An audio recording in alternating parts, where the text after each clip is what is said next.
Once upon a time, in a city called Holy, there lived a beautiful lady called Nadel. Nadel's beauty was over the moon, and every man wants to be with her. She was kind, hardworking, very beautiful, and very principled.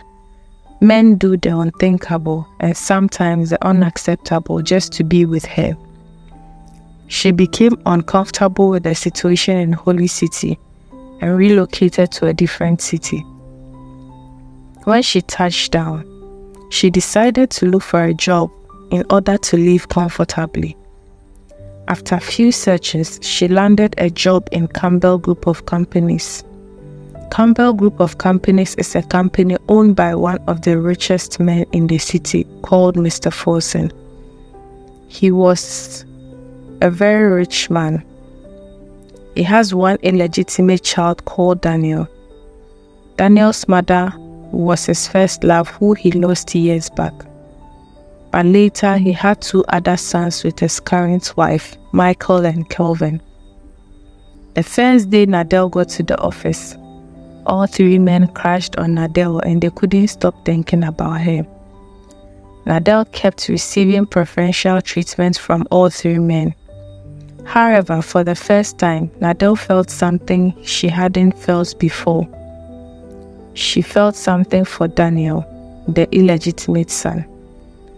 As days passed, Daniel and Nadel became very good friends, making the other brothers angry.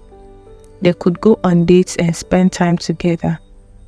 Daniel occasionally presented coffee to Nadel at the office, and they seized the opportunity to spend some time together. Daniel decided to propose to Nadel, and on the day he did, Nadel accepted. They were both in high spirits with smiles all over.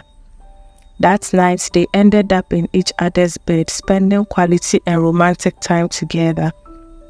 But the unexpected happened.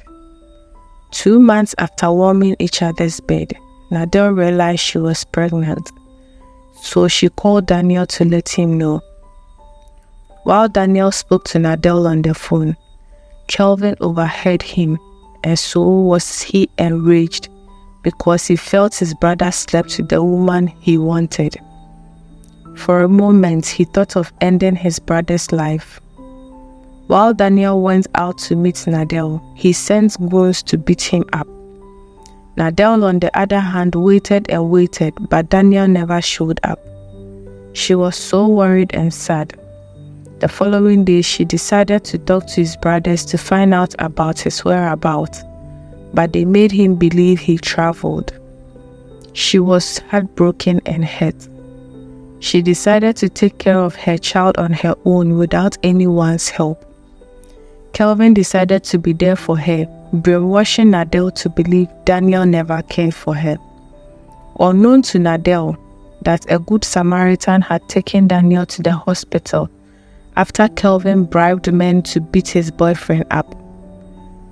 She saw Kelvin to be a godsend, though she can't love him like he loved his brother Daniel. Nadel went into labor a few months after and she gave birth to a beautiful baby girl. Kelvin persuaded her to be his wife. She was reluctant initially, but decided to give in so that her daughter could have a father. Just when preparations were ongoing for the wedding, Daniel appeared with a bandage on his head. They were both shocked. Nadel was so enraged, bitter, and angry.